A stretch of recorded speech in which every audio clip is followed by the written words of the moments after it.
Well, now I'd like to start the RE User Summit 2019.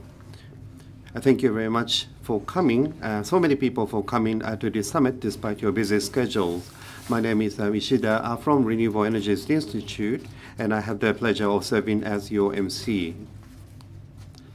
RE Users is the information sharing network that was launched by the Renewable Energy Institute in April last year for those companies who utilize renewable energy. We engage in various activities, and the summit that we are holding today is positioned as our annual general meeting, and I'd like to use this as a forum to communicate the latest information from both in and outside Japan. In similar way, activities centered around energy user companies. We saw the establishment of the Renewable Energy Buyers Alliance, the REBA. We saw this established in the United States in 2013.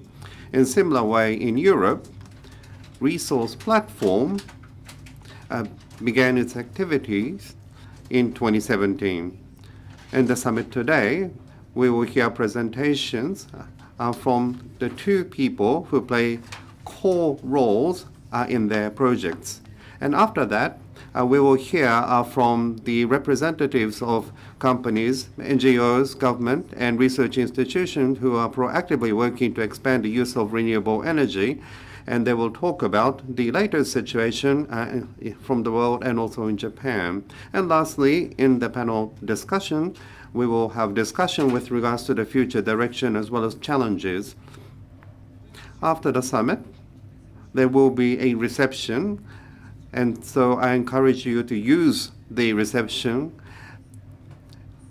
to exchange information. It'll be a long summit, and I hope that you will stay with us until the end. So to begin with, I'd like to ask the Executive Director of Renewable Energy Institute, Mr. Teruyuki Ono, to make the opening remarks. Hello, everyone. Thank you very much for your participation to the Reusers Summit. We, the Renewable Energy Institute, hold various events on the themes related to renewable energy. But it was a revision 2017 in March 2 years ago when we addressed renewable energy procurement by companies, probably for the very first time.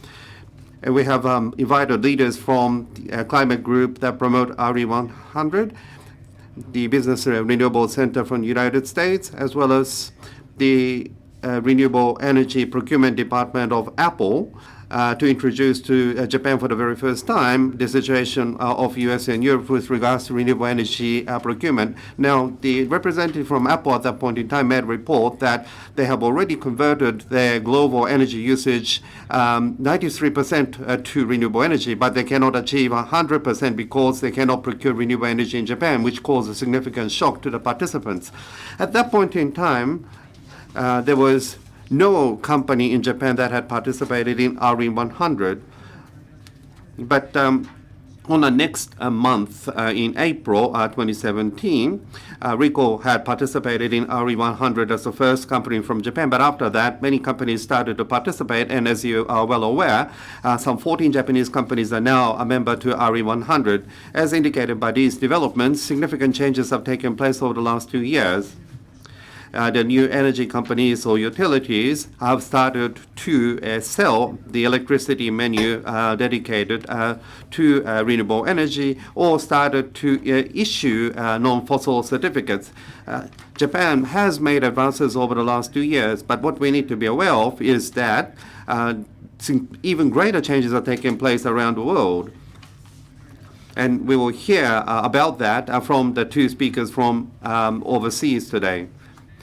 And one of the reasons why we are seeing great expansion of the renewable energy around the world is cost reduction. The renewable energy has become much more cheaper.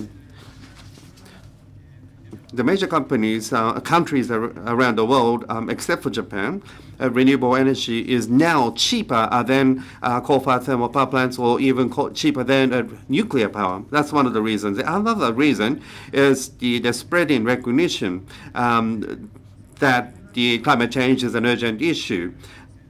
The Intergovernmental Panel on Climate Change issued a report in October last year. In order to suppress the climate change, we must reduce the emission of CO2 even more.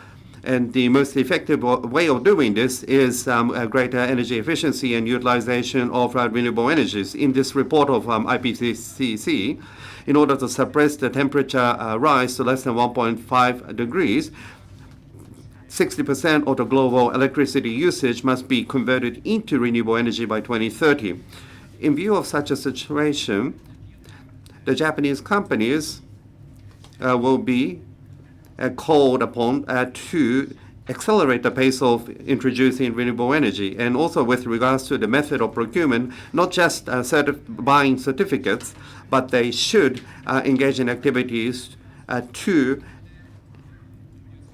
procure renewable energy in such a way that it will lead to the development of new renewable energies in Japan. The symposium today is being held with the support of CDP Japan and WWF Japan. It's not only by us. And ourselves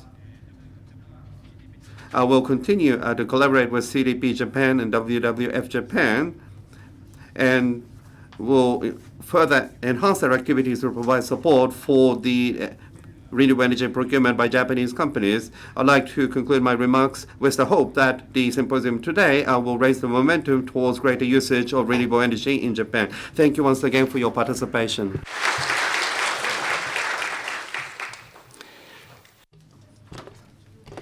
Now we would like to move on to the keynote speeches. First one is to be given by Mr. Eric Olson, Senior Vice President of BSR. BSR is an international NGO which is related to corporate social responsibility. As was introduced earlier, REBA is promoted by this organization and others. So he's going to talk about updates about the U.S. companies' engagement and also REBA's recent activities. Mr. Olson, please.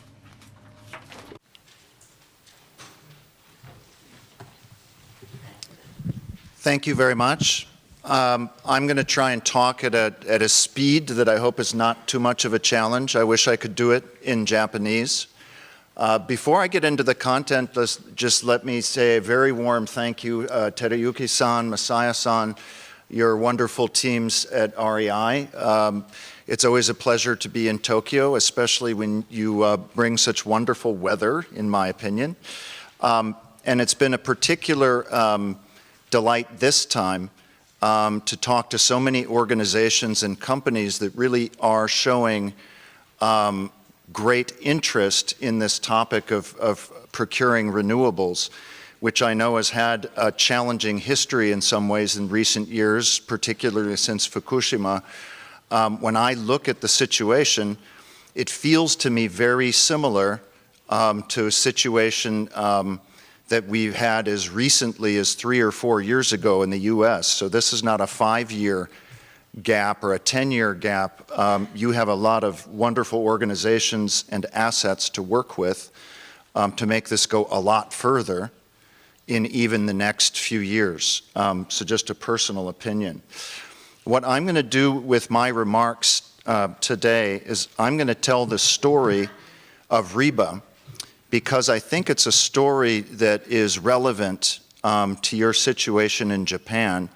And I'm hoping that even though I'm describing the development of corporate renewables in US, and even though US is a very different market, nevertheless, some of the lessons and implications will be useful here. So I'm going to tell the story of REBA, and through it the story of what's happening and what you can expect with corporate procurement of renewable and the growth of renewable power in the US. So as we thought about this group REBA, one of the places, and keep in mind REBA was created by 4 organizations, as was mentioned, so BSR, WWF US, World Resources Institute, and the Business Renewables Center of the Rocky Mountain Institute. And each of our organizations had been working for a long time on a variety of issues, climate for certain, some renewable energy, sustainability. And when we were talking about this idea of getting together to create something bigger and stronger, it was very important that we started with the question of why. Why would we do this? What are we trying to achieve? And so you see on this slide something that's really fundamental to the objective and the theory of change, or the business model of REBA. We have built programs and now built a new organization really focused on the power that we think comes from bringing large energy buyers together by both their buying power as well as their voice, their political voice in public policy, to accelerate the development of low carbon or zero carbon technology. So that was our starting point. I don't need to tell this audience why that is important, but again, as we thought about what kind of organization should we create, instead of jumping to the question, who owns the organization, what is the organization, we wanted to be very clear about what problem we're trying to solve, and then what is our objective. The problem and opportunity is clear. We have an urgent need to move towards net zero emissions, and in this case we focus US, net zero by 2050. In our case, federal government action on climate change is unlikely.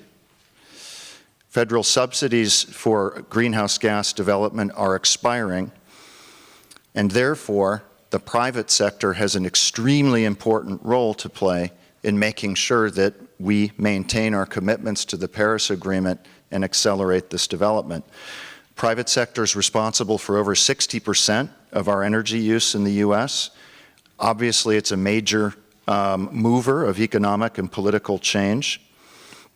And though there are lots of interesting companies doing interesting things, it's not enough, and we knew it's not enough.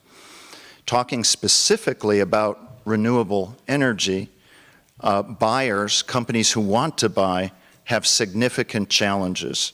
They need help with how to buy, where to engage politically. They face regulatory policy barriers, and there's also a need for innovation. We need new products, we need new structures, we need new ways of working on products with our utilities. So that was the need. And here we had, as I said, 4 organizations, well-established organizations, reasonably well-known. But when we looked at this challenge, what we realized and what we agreed on is that none of us by ourselves was going to be able to achieve these objectives. Rocky Mountain Institute, through the BRC, was doing a lot of good work on PPAs, training buyers, very good technical work, but really nothing on policy. WWF doing some good policy work, doing some good corporate awareness raising, but not the technical sides necessarily. WRI brought something completely different, which was a good program for engaging our public power utilities, but they weren't doing as much work with the buyers. And finally, BSR, we had a very specialized group working with Facebook, Google, Microsoft, and the big data center companies on figuring out how they could engage both utilities and the private market to give them 100% green power for their new data centers. So you can see all of these had some overlap, all were similar, and starting in about 2012, our companies, the leading companies, did a very useful and important thing. And I'm looking at the big companies out in the audience and saying, yes, this is a hint to you. People like Facebook and Microsoft and General Motors and Walmart came to the 4 of us and said, we can't keep doing activities with 2, 3, 4, 5, 6 different organizations doing somewhat similar things. You need to figure out how to coordinate or maybe even combine your efforts to attract more financial resources, more professional talent, and to have more influence with both companies and the government. So you need to figure out how to do this. And that is when we just started down this path that we now call REBA. So how did we do it? The process of getting different organizations, especially nonprofit organizations, to work together is really complicated. They're usually all short on resources and very concerned about staying viable. So one of the very important principles that we started with that made this process easier is, again, we didn't start with the question of who owns what, who does what. We started with the question, what do we think needs to be done? And then based on what needs to be done, objectives, what kind of organization would be best equipped to achieve that objective? And so on this slide, you see the goal that we set now about 4 years ago, where we said we're going to focus on scaling and accelerating the procurement of renewable energy by corporates and other large buyers. So we also work with universities, cities, hospitals, etc. And we set a number. We said we want to achieve not just commitment, but deployment of 60 gigawatts of new corporate purchased renewables on the grid in the US by 2025. We want to grow the number of buyers who are active in this space from what was approximately 50 to 5,000 over the same period of time. And that in turn requires that you figure out how to make this work for small companies, not just big companies. So once we had this objective, as I said before, even WWF US or Rocky Mountain or BSR were relatively large in our field, but no one of us could come anywhere close to that. And so it became obvious almost immediately that if that's the goal, then we have to find some way to come together. So we started first with a fairly informal alliance where we started sharing our company information, putting on events together, using the same training tools. We had an annual summit, by the way, which is smaller than your first summit. So you guys are off to a very fast start. I think our first summit was about half this size, and that was only 4 years ago. And now we've become what we believe is the largest community of corporate buyers in the world.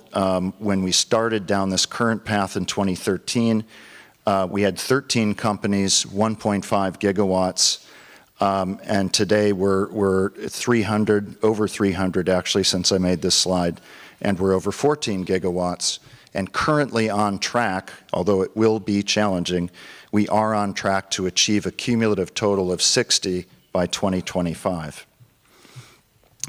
So the part of the story so what did we actually decide to do in the end? What we decided to do in the end was not just create an alliance, but as of 2 weeks ago, we actually signed documents that all 4 of our organizations take our teams, our intellectual property, our revenue streams, and our members, and put them into a new standalone organization. So REBA is now its own organization. It's a business association with an institute attached to it, and all of the programs which were previously in separate organizations are now in one organization headquartered in Washington, D.C., which is designed to be a place which buyers in particular can go to get all of the things that they need to advance their procurement of renewables. Oh, yay, I have a pointer. So what are these key pieces? So on the left-hand side, you see transaction education. So primarily from what was previously the Business Renewables Center at RMI, plus some of BSR's training materials, we have training sessions, roadmaps, primers, guides, case studies, etc. This is sort of the technical training content piece of REBA. We also have external research and publishing that attracts more companies to the market. I'm saving this for last. Very importantly, something that we were weak on, even when we had our 4 organizations, we did not have enough capability in public policy. And so one of the things the buyers wanted was an organization that could really be effective, not only in Washington, D.C., but in each of the 50 US states, or at least the most important 25 states, a real professional public policy lobbying arm that could represent the interests of renewable energy buyers in our political system. So policy we see as a key piece, and I'll say more about that in a minute. We also need to continue to innovate our market structures. So a lot of the volume that you saw on my chart, the 14 gigawatts, has been through something that, at least in our system, is relatively easy. It's to create a power purchase agreement or a virtual power purchase agreement that adds new green capacity to the grid. This has been a wonderful way to bring the US grid from approximately 1% renewable to today's approximately 7%. We don't think PPA by itself gets us from 7% to 30 to 50 to 80. Those big numbers will come when we find a better way to work with our utility partners to address the question of existing capacity in natural gas, coal, nuclear, et cetera, and actually change the old system, not just replace or add with new capacity. So we've got a lot invested now in new utility engagement and other programs. Public policy, the details on this slide aren't important. What's important is the point that policy, even more or just as much as market activities, requires that you have a critical mass team, and if possible, a single voice, or at least only a few influential voices. So we're working right now to build a strategic alliance with all of the organizations in the US, in all of the states, who do renewable energy policy advocacy, to work on one team with a single strategy. It won't be 50 states, but it'll be the most important 20 or so. So that when a corporate member comes and says, I have planned load in the state of Indiana, and I'd like to find out what other companies are in Indiana who could come with me to the governor of Indiana or the regulatory authority and begin to advocate for better policy or some other consideration in Indiana, just as an example. So this is going to be a very important part of the work that we do together. If you look, one of the things we therefore did is we've begun to survey our members and get very specific about where the interest is in, where are they planning on putting in facilities, where's the load, where's the greatest opportunity. So now we're building a strategic map for action in the different states. What I'm calling market innovation, as I said, is just as important, and particularly important to allow the smaller companies to get into this game. So we strongly believe, in some ways, the numbers that we've done so far are the easiest numbers and the easiest deals. Google can do 200 gigawatts, and to be honest, Google did not need REBA to help them do that. Google can do what Google wants to do. They're very big, they have a lot of money, they have an energy buying team dedicated of at least 12 people who only buy energy, so this is very unusual. That's not true for 99% of our companies. So the question is, if you're not Google and you don't have dedicated energy buyers, how do you do this? Well, one part of the answer we try to address with what I mentioned before, education, training. What you see on this slide is a different answer, which is really very interesting, which is now we have these big companies like Google, like Microsoft, Bloomberg, and others, creating what we call in English aggregation deals, where Google, for example, will serve as an anchor and do a 100 megawatt, 200 megawatt deal, but structure it in a way that its suppliers or smaller companies can join and take anywhere from 2 to 5 to 10 megawatts at the same price as part of the same deal. And we think this will dramatically expand the number of companies that can participate, especially middle market suppliers and other people who are unable to do this. So these three examples, and this is the most recent. This was a very large 400 megawatt deal that Bloomberg, Cox, Gap, Salesforce, and Workday all did together. So companies going together to do better price, better political influence, and so forth. Very interesting. The other part, though, of innovation is to work directly with our regulated utility partners. And that we are doing through a program. So REBA inherits from WRI the Green Tariffs program. And each of the states that's, I think, the dark green ones here, now have a green tariff program that we've helped to create. And we're targeting the light green in the other states with similar programs, which means that instead of doing a PPA or some purely voluntary additional deal, buyers in those states can start to go to their utility and get a product that works for them. It's immature, it needs work. Some of them are REC-based, certificate-based, others go further than that, but we think it's important at the end of the day that the utilities be a part of this picture as well. I'm going to finish. I think I'm more or less right on time, right, timekeeper? Am I doing good? Excellent. So I want to spend a little more time. I think I have maybe 3-4 minutes left on this slide because I think it's really important for the conversations we want to have here. And I think I'm speaking also on behalf of our friends and partners at Resource. You'll be hearing from Sonia in a minute. We all have, just like you have here, international companies who want to be able to do this kind of work in all of the markets that they care about. REBA is focused on the US. We are not ever going to try and create REBA Japan. If somebody wants to do that, it should be this organization or some of the people in this room. But what we might be able to do is to be helpful by sharing our examples, some of the tools that we've built, data, etc.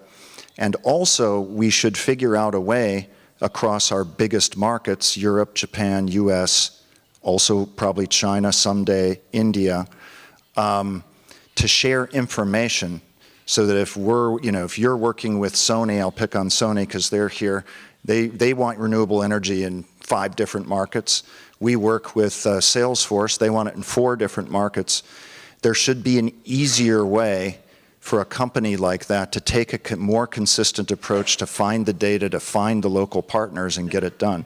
So we're very interested in this conversation about identifying partners, and I'd really encourage the groups working on this in Japan, find a way to create that kind of a platform that makes it easy for big buyers in Japan and then makes it easier for partners outside of Japan to connect with the right resources.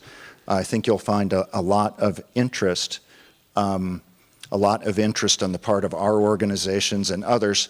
And keep in mind, this is not an official network. This is a dream. This is an idea. So other national, regional platforms to be determined. That could be you. Other supporting organizations needed. There's probably some sitting in this room. There are others sitting in China. There are many sitting in India and other places. And we're absolutely ready to work with you. And thank you again for your time and attention. I hope you'll stick around. I'll be here till the end of the reception, and I'd love to talk to you if you're interested. Thank you. オルソンさん、ありがとうございました。Thank you very much, Mr. Olson. The next presentation is from the Ms. Sonia Dunlop, Senior Policy Advisor of Resource Platform, Advancing Project for Renewable Energy in Europe. She will talk about the latest situation in Europe, inclusive of the specific method to procure renewable energy. Thank you. I'm here to speak to you and to represent the European corporate sourcing market now. We are the sister organization to REBA based in Europe, and I thank you very much for inviting me. It is a great honor to be here to speak to you today in Tokyo. My name is Sonia Dunlop. I am a senior policy advisor at the Resource Platform and Solar Power Europe. Solar Power Europe is one of the founding organizations of the resource platform, and I'm going to talk to you today about what is going on in the European corporate sourcing and corporate PPA market and give you a flavor of some of the statistics and business models that are being used. So first of all, a few introductory words on the resource platform. It is a coalition, an alliance between 4 organizations: Solar Power Europe, Wind Europe, RE100, and the World Business Council for Sustainable Development. What are these organizations? First of all, Solar Power Europe. This is the organization I work for. We are the European Trade Association representing the solar PV industry at European level. We are the European equivalent of the JPEA. And we represent companies from the whole value chain in the European solar PV market, from raw materials to modules to inverters, storage, digitalization, and we have as our members the national solar associations from every country in Europe.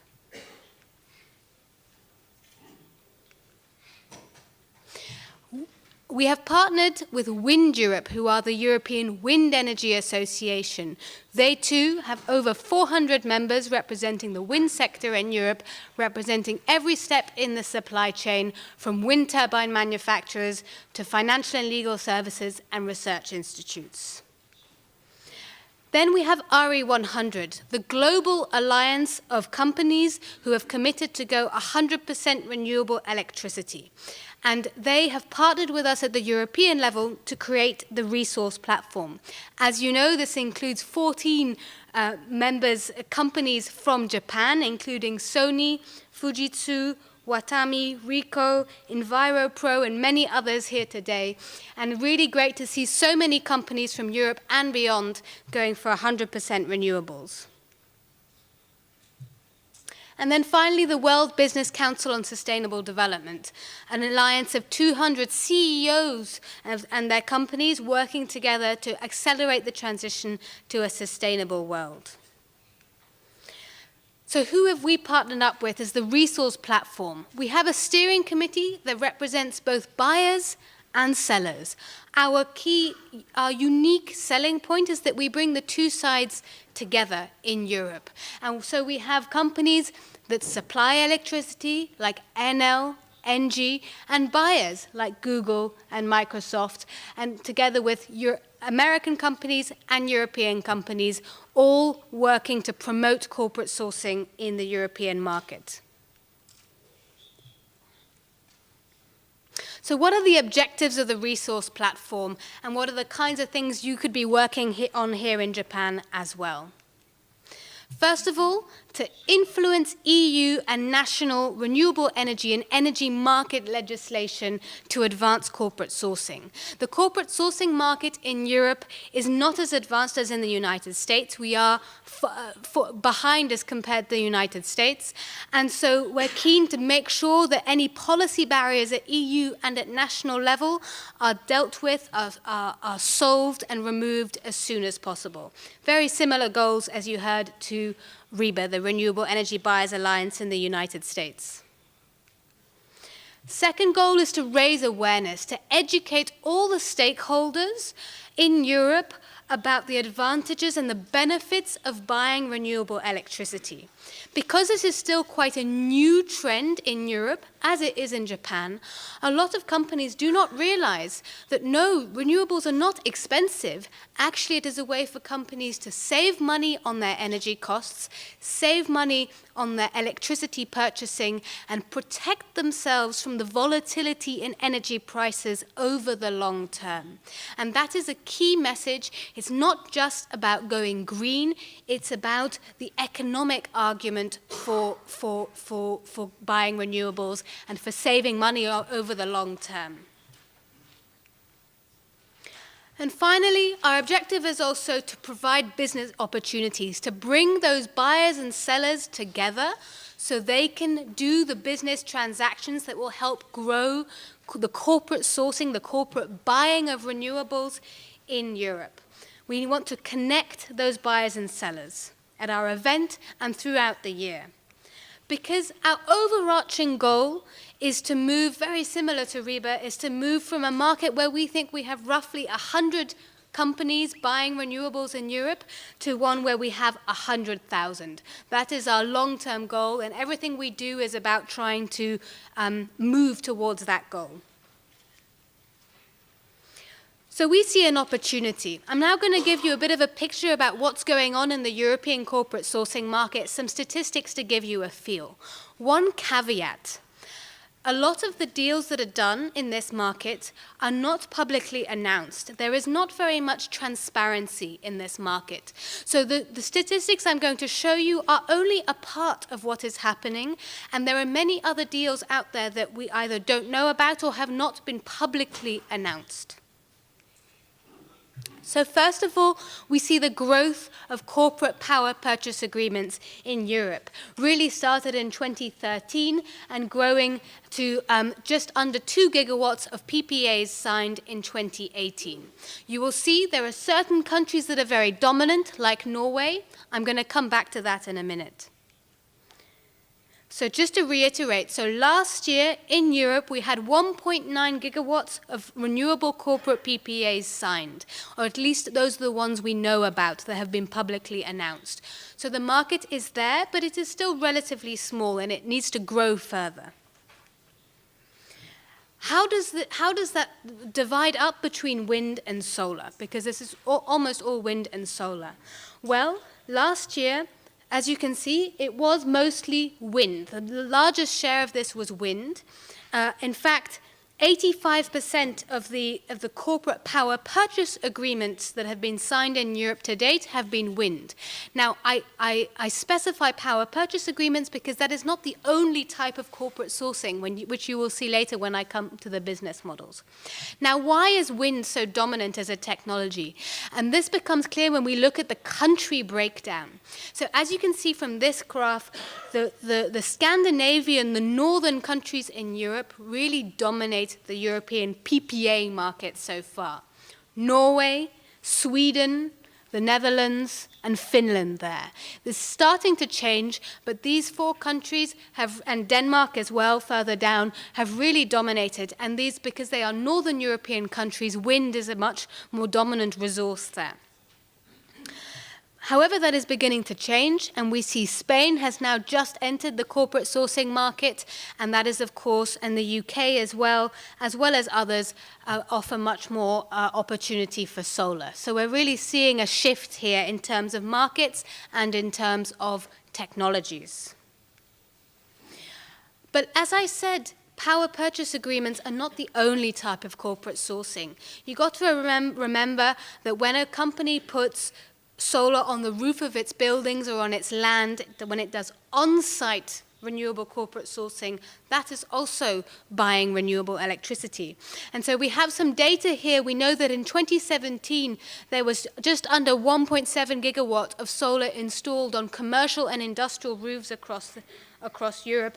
And we forecast that to grow either at a slower rate if the policy is not good, or if the policymakers get it right, this could potentially grow very rapidly over the next 5 years.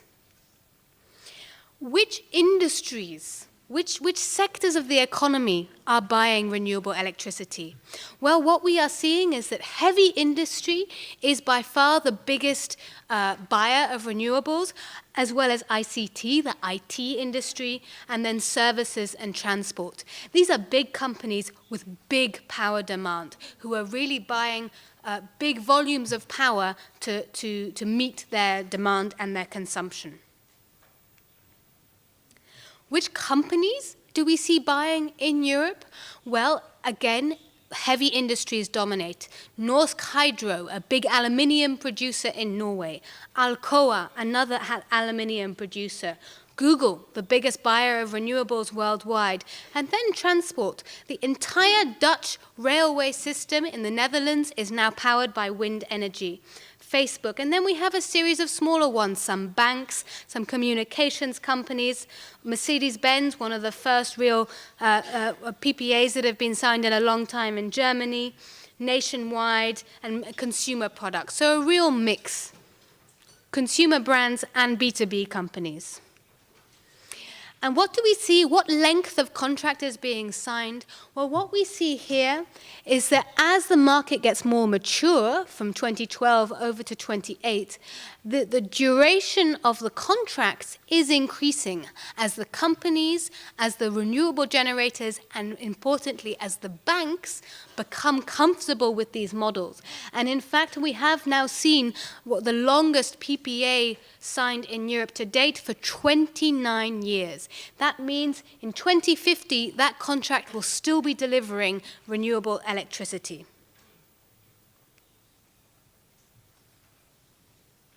We've done some rough calculations. This involves assumptions, but we tried to estimate how much electricity is going to be needed by the European headquartered companies that are part of RE100.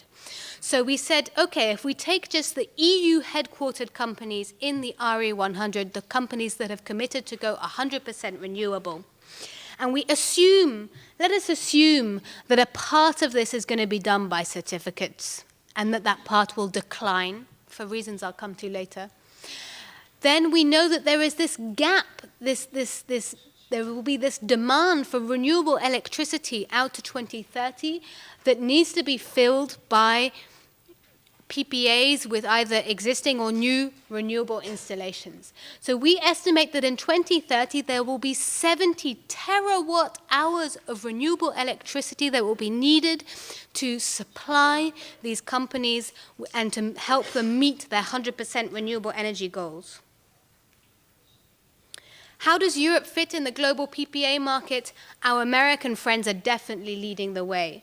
According to this data, in 2018, the US signed 5.6 gigawatts of power purchase agreements, whereas Europe only signed 1.9, and Asia Pacific shortly behind us with 1.3 gigawatts. That gives you a global picture of what's going on. What are we doing as the resource platform to try and increase the amount of corporate sourcing by companies? What we're doing partly is we're reaching out to new companies, new buyer groups, new associations of different industries and buyers to educate them and raise awareness of the benefits of buying renewables. For example, today in Brussels, my colleagues are speaking to the European Steel Association to educate them about how they can buy low-cost, fixed-cost renewables for their operations. Of course, steel also has heat requirements, but also a lot of electricity, which they can source from renewables, and it can help them decarbonize. Next week in Brussels, we will also have a workshop with the European Airports Association to hear about what different airports are doing to buy renewables, to do on-site renewables, wind, solar and wind, in fact, on their airports, and help them also source their electricity from renewables in part of their efforts to get to net zero. Just two examples of some of the associations and industries that we are reaching out to, and there are many others. Now, what are the different business models that are available to companies in Europe and indeed around the world to buy renewable electricity? In fact, we have identified 14 different business models that companies can choose from in order to buy renewable electricity. This is complicated, so please listen carefully, and you can come and ask me any questions afterwards. Model number one. Let's start with the simplest model. The simplest model is on-site, so putting your solar or wind on the roof of your building or on the land immediately next to your building, and self-owning that renewable installation. So self-owned on-site. This is where the company actually invests its own cash on balance sheet, its own investment in the renewable installation, and uses the electricity through self-consumption. That's model number one. Model number two, also on-site renewables, is the leasing model. This is very common in Germany.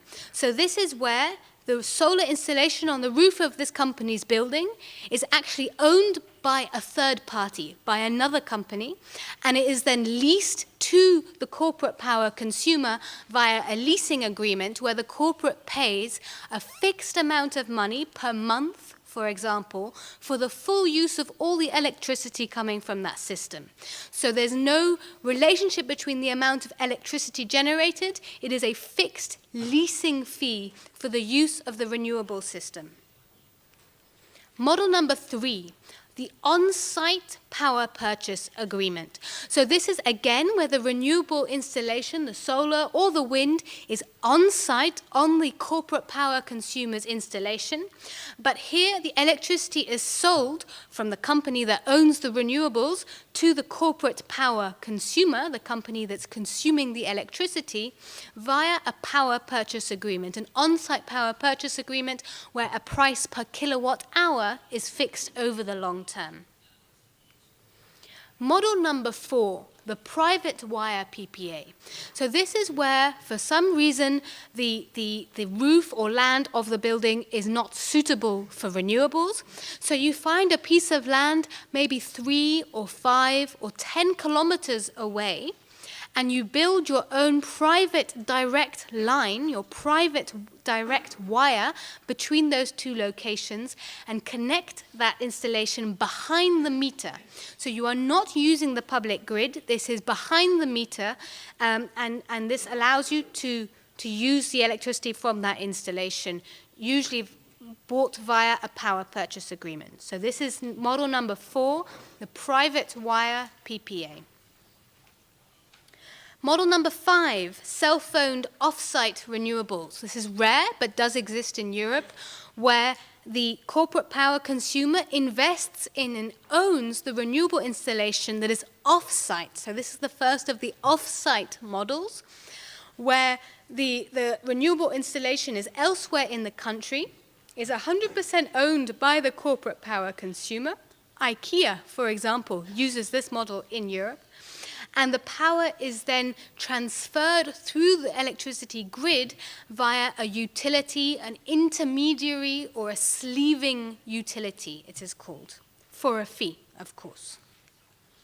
Model number 6, the sleeved PPA, also known as the physical power purchase agreement. This is the most common model in Europe as far as the power purchase agreements are concerned, where the renewable installation is elsewhere in the country and is transferred through the grid via a sleeving intermediary, a utility that performs the intermediary function, and is sold to the corporate power consumer via a back-to-back series of power purchase agreements. This involves the purchase of the electricity. Model number 7. This is the model that is most common in the United States of America, quite rare still in Europe, the virtual PPA. You heard Eric mention it earlier.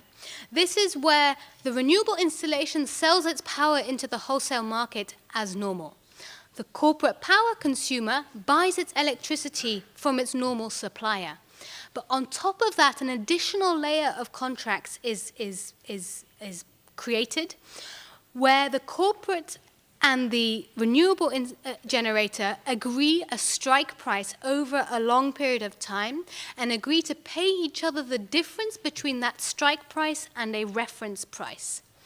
This allows the renewable generator to have a stable revenue over the long period of time, which helps it get financing and allow the renewables to be built, and it helps the corporate insure itself against price rises, electricity price rises in the long term. This is a financial product. It's a financial hedge, a price hedge with a contract for difference structure. Model number 8, the mini utility PPA. What we are seeing is that very big companies or very big renewable installations such as offshore wind sometimes create their own mini organization that acts as a utility and that has all the licenses to be a utility and can then go and directly sell its power to any corporates it wants to contract with. This is expensive often. In Europe, creating this mini utility can cost 1 million euros, but if you have big volumes and big companies, it can be done. Model number 9, the multi-buyer PPA. This is where multiple buyers come together to buy power together from the renewable installation. This is often difficult to negotiate because each one of these buyers has to sign an identical contract with the renewable installation, but it has been done in Europe and the United States. Model number 10, the aggregation PPA. This is where multiple renewable installations are aggregated into one portfolio and then the electricity is sold to the corporate power consumer. Note, typically, although you have an intermediary to sleeve the power through the grid, this is not done via utility but via an aggregator. Model number 11, the proxy revenue swap. Again, this is a model that where the company can continue to buy electricity in the normal way it always does from its supplier, and then on top of that, or separate to that, enter into an agreement that is like an insurance product, where you have an insurer that insures the revenues of the wind farm, and then the corporate insures the insurer. And because they have different exposures to ups and downs in the electricity price, you can have a win-win situation which allows the renewable installation to have a stable revenue and to be built. Model number 12. All the models I've described up until now, or most of them, are within one country. But within Europe, as you know, we have 28 member states. We want to see more and more cross-border power purchase agreements. And many of these models, in theory, could be done cross-border, especially the virtual PPA. We have seen a few examples of this in Europe, not many, but it's something we hope to see more. Model number 13, in many ways, is the most one of the easier ways of buying renewable electricity, common here in Japan as well, which is simply green electricity supply from a utility. So this is where you go to your utility or to another utility, you say, I want to buy renewables. And crucially, because this is what we call a premium offer from the utility, that utility goes out and buys that renewable electricity from renewable installations. Now, all the models I've just described, all 13 models I've just described, involve the transfer of certificates, in Europe's case, guarantee of origin certificates, to track and to certify that renewable electricity has been consumed. Now, in some ways, the simplest model of all is for the company to simply go and buy those guarantee of origin certificates, a bit like the J credits or the non-fossil fuel certificates here in Japan, on the certificate market itself, to buy unbundled certificates that are not attached to the electricity. This is a very flexible form of corporate sourcing. Your utility can also do this on your behalf.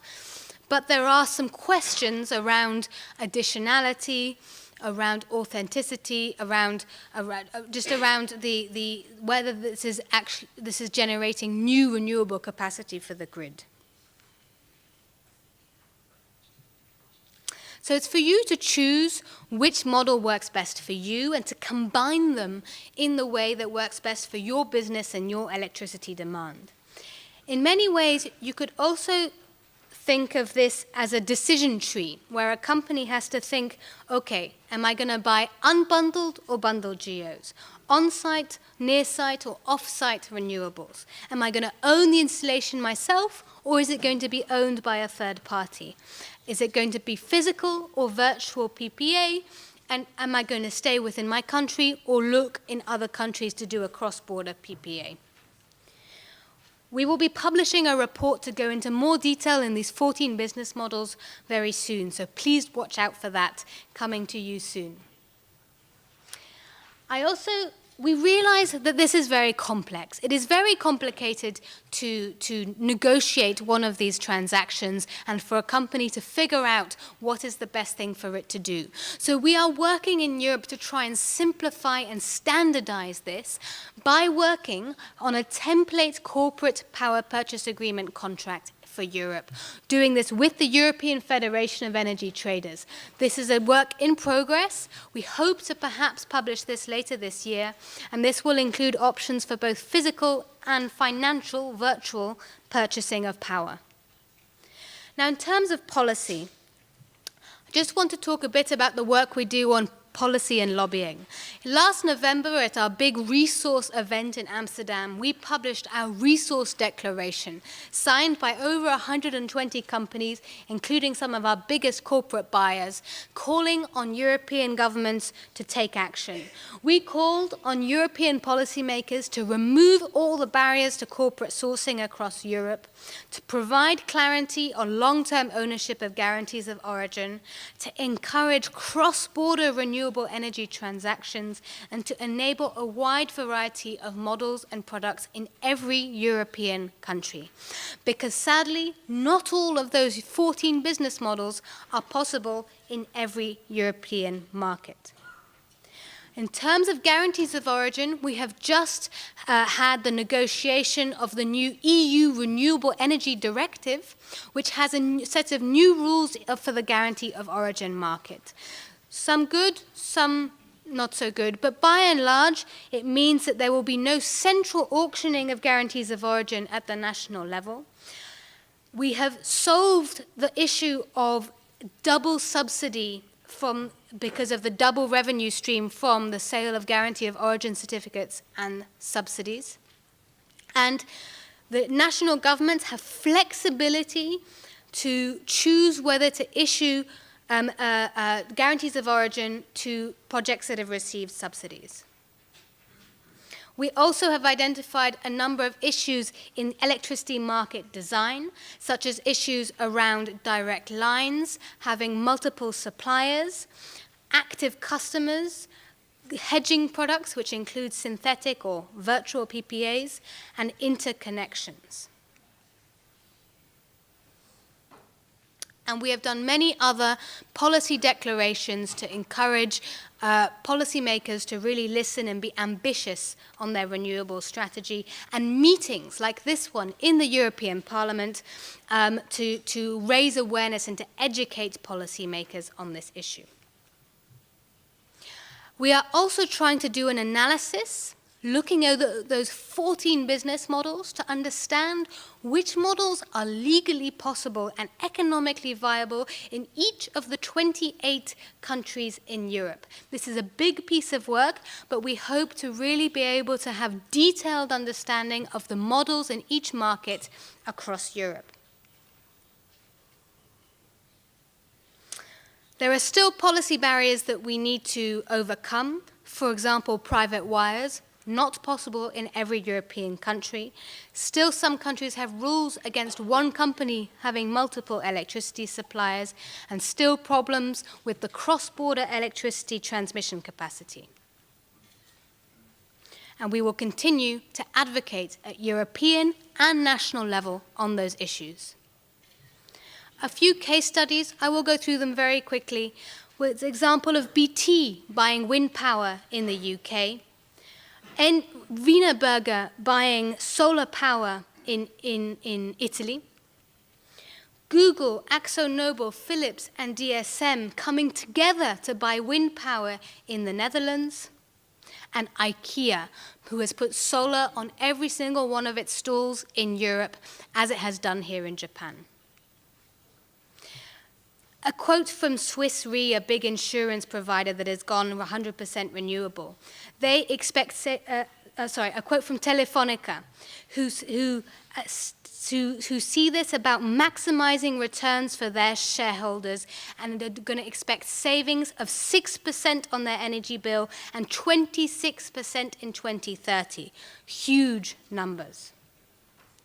Here, Swiss Re, again, talking about how this will save them millions of dollars. As I said, we have a big event in October in Amsterdam this year, which is really the place for buyers and sellers to come together in the European corporate sourcing market, and you would all be very welcome. We see this as a win-win-win for governments, companies, and renewables. And with that, I'd like to finish. Thank you very much for your attention. Thank you. ソニアさんありがとうございます。 Thank you very much, Sonia. So we have just heard from two speakers on the situations in the United States, in Europe, but in Japan as well. We are seeing a increase in the level of activities of corporates involved in renewables. So this is a global trend, and one of the people most well-versed in these areas in Japan is the next speaker, Mr. Takejiro Sueyoshi. Over to you, sir.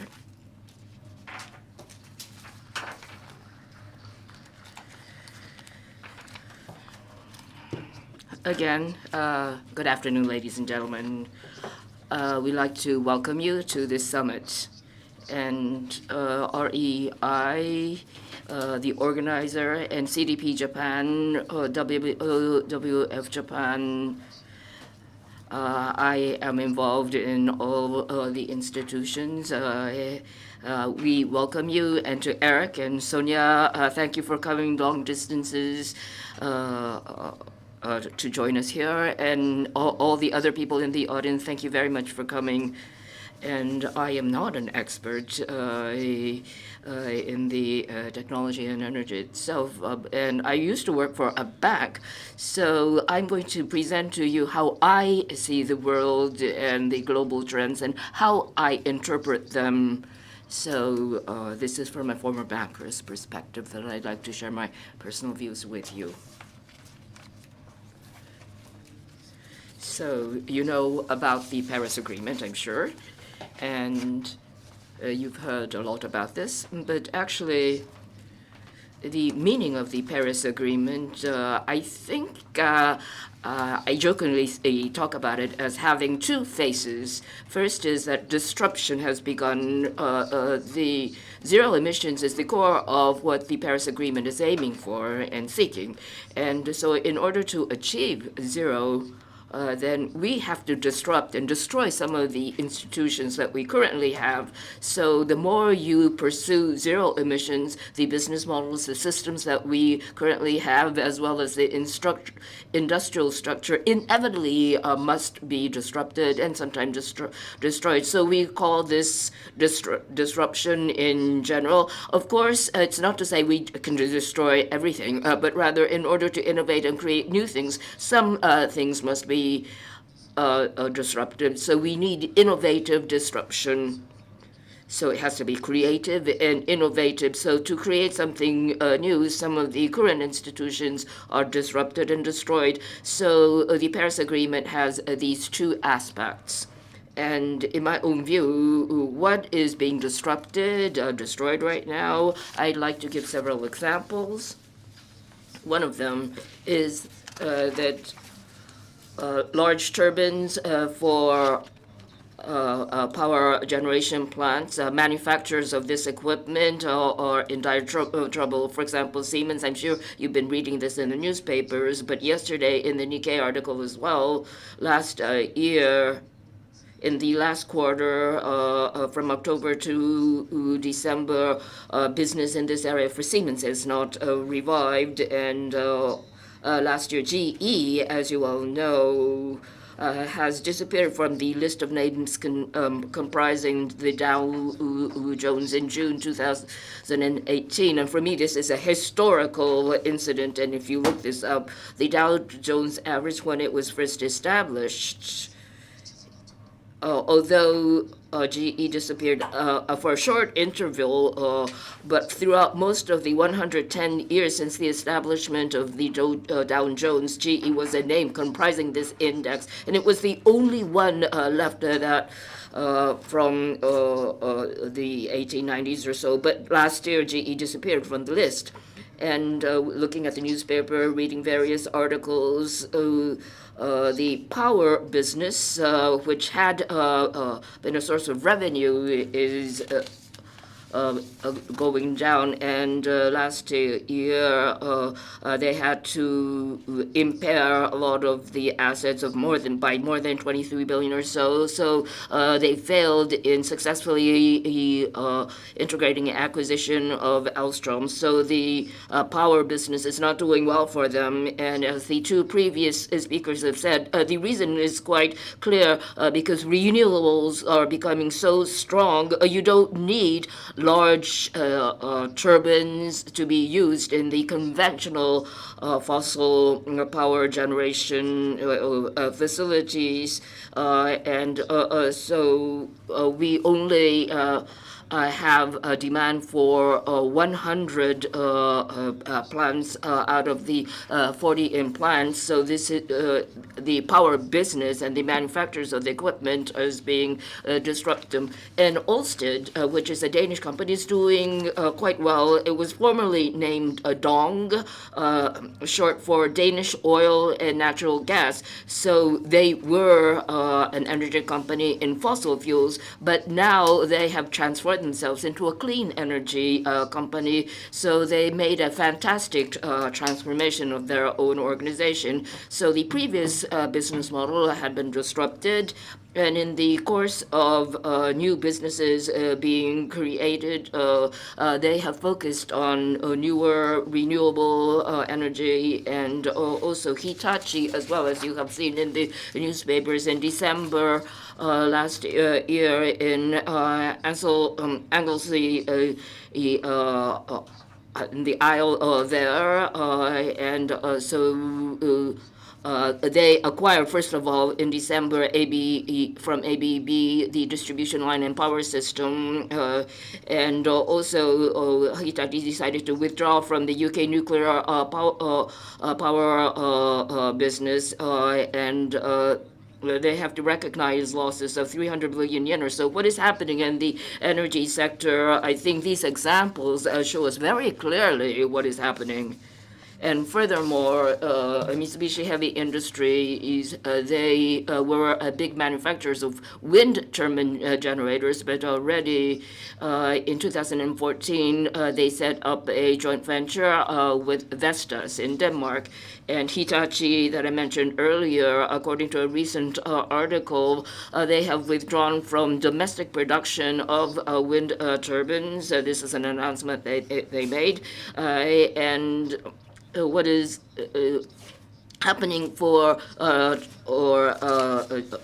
conventional gas facilities now is happening to wind turbine manufacturers in Japan. And as we head toward the fiercer international competition in this center, what is going to happen to Japanese industries? And what concerns me right now is aiming for RE 100%. A new set of commercial rules are being seen. According to Bloomberg, their results have shown at the end of June last year with solar and PV, it is 1 billion watts, and going over this threshold, it took 18 years to get there from zero, but the next 1,000 gigawatts, it's 1 billion gigawatts. It's not going to take that much time. Can Japan participate? So RE100, these are the Japanese companies that are members, and for RE100,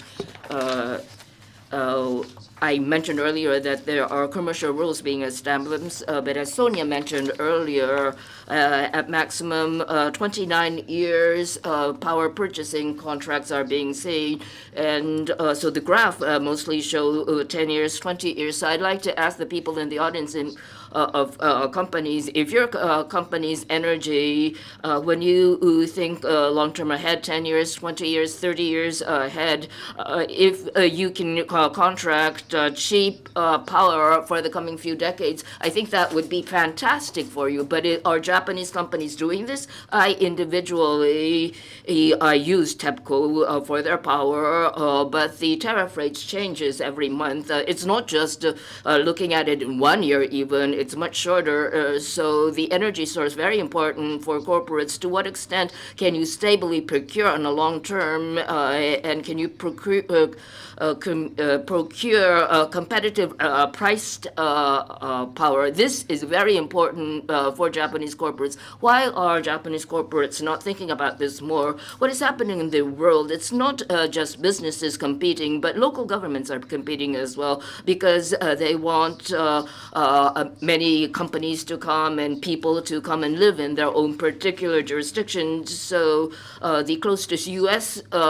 State to Japan, well, maybe it's Alaska, but the closest, at least psychologically, to Japan is the state of Hawaii. And regardless of what the federal U.S. government says, the state of Hawaii says they're going to take their own route. And under the leadership of Governor Ige, they passed their own state rules and laws. And in California is leading not just the United States, but the whole world. And the state of California is carbon neutral. It's and they say they're going to aim for de facto zero emissions. They have a population of 40 million, and in terms of GDP, U.S., China, Japan, Germany, and then after that is California.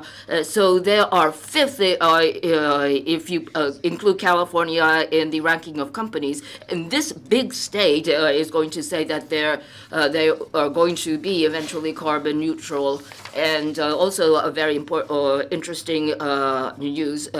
So by 2032, the District of Columbia has been passing a bill to run 100% renewables. So this was passed, approved 13-0. And so right now the owner, the resident of this house, the White House, maybe is not there or not, but regardless, the White House, whether they want it or not, the White House will be powered by renewable energy. I think this is a very symbolic trend. And among the U.S. states, they have formed an alliance. And this is seen in various trends. So if you look at the grouping of states, you see many groupings. So we hope that local governments in Japan will look towards similar trends. For example, in London already, they are saying that they have revised their target to 1.50. And so London Mayor Khan has said that he's going to make London a zero carbon city. So everyone is talking about zero, zero, zero. So to aim to become zero is a big trend, and this is going to cause big disruptions.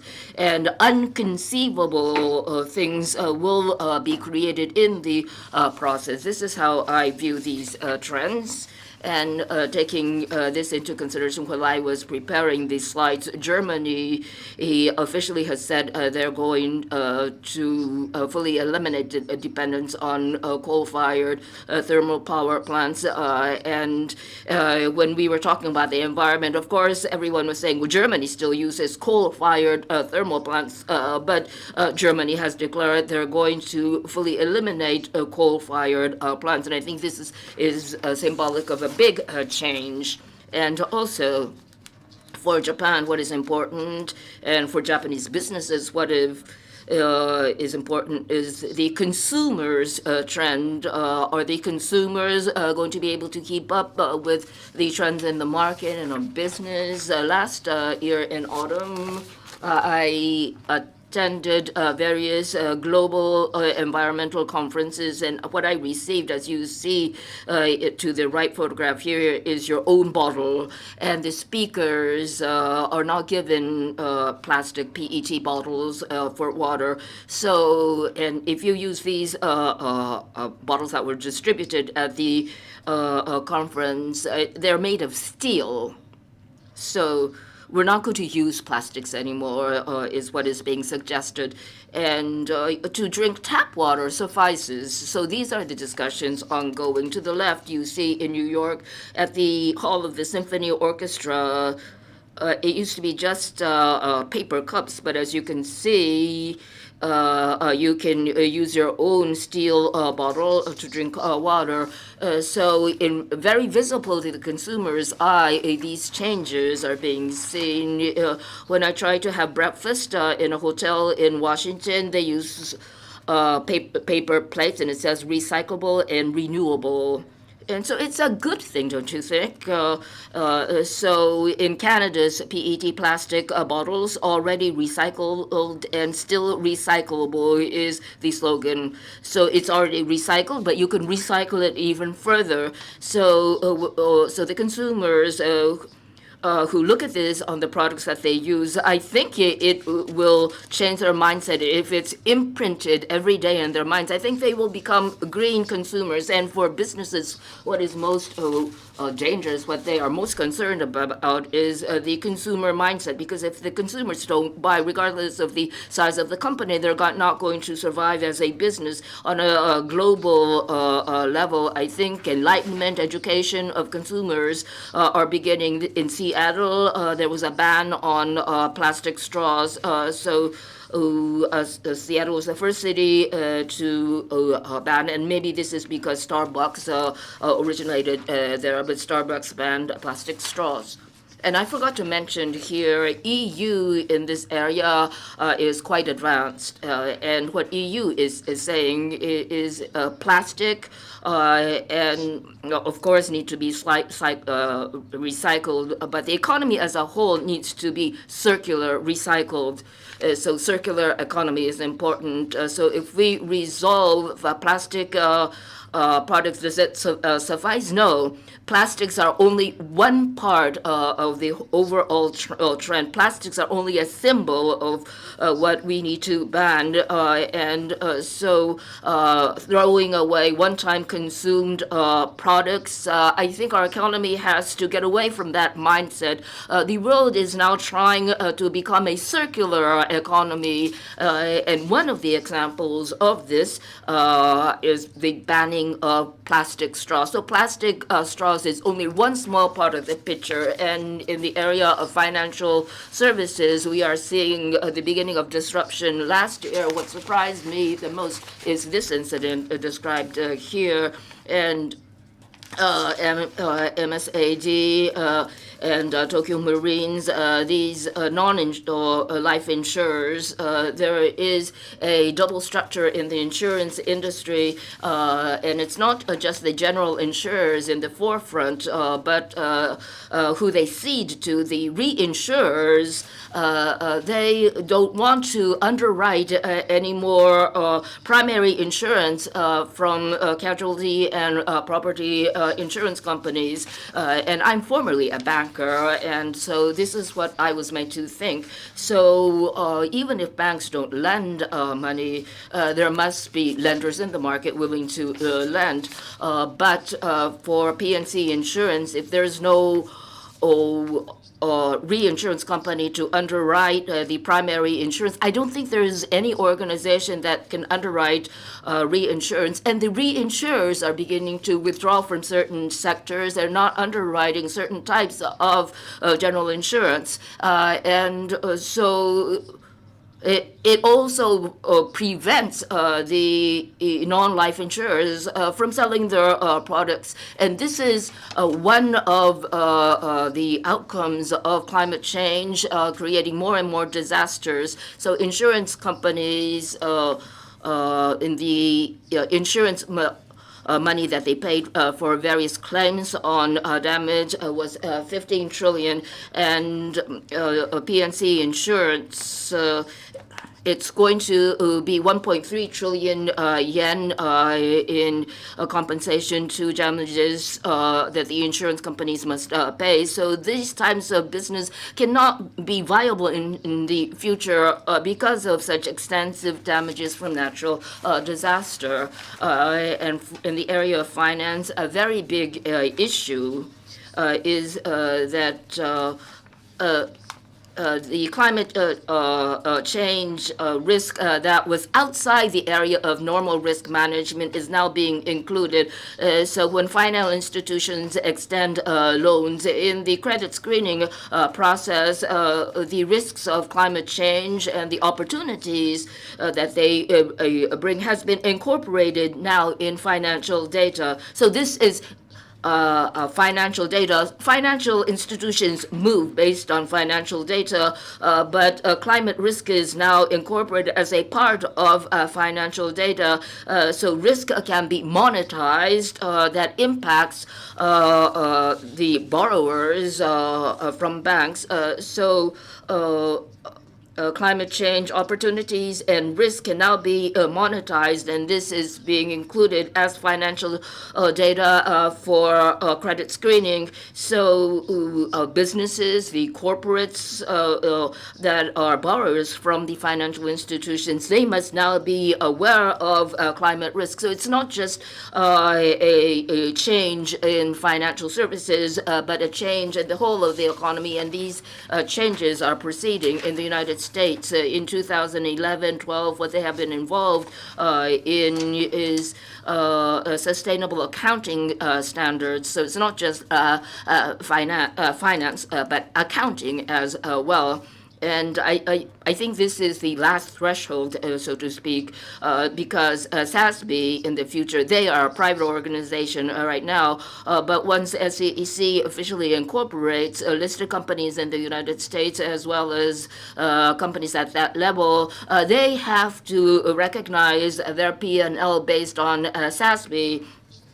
And so even if you're not listed, once the United States, Japanese companies, even if not listed in U.S. Markets, what is that going to do to the investments that you want? If you're not viable in terms of SASB standards, maybe foreign investors will no longer invest in Japanese companies. So in creating a circular economy, what would be the role of financial institutions? So what financial institutions must provide is sustainable financing, and this is a major trend that is already advancing, and a lot of people are involved, and transformation of a variety of types have been seen, and we are maybe entering the final stage of this transformation. And what is the situation of the Japanese firms in the green finance meeting held in Shanghai last year? I attended, but this gentleman from China said the following,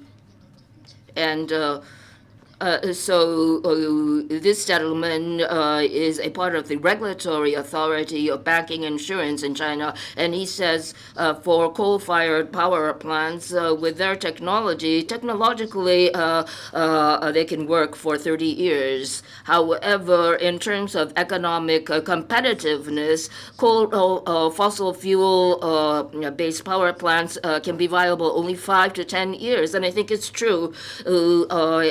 So what this banking and insurance regulator has said, that he has told Chinese banks to withdraw from coal-fired power plants because these assets are going to become stranded assets.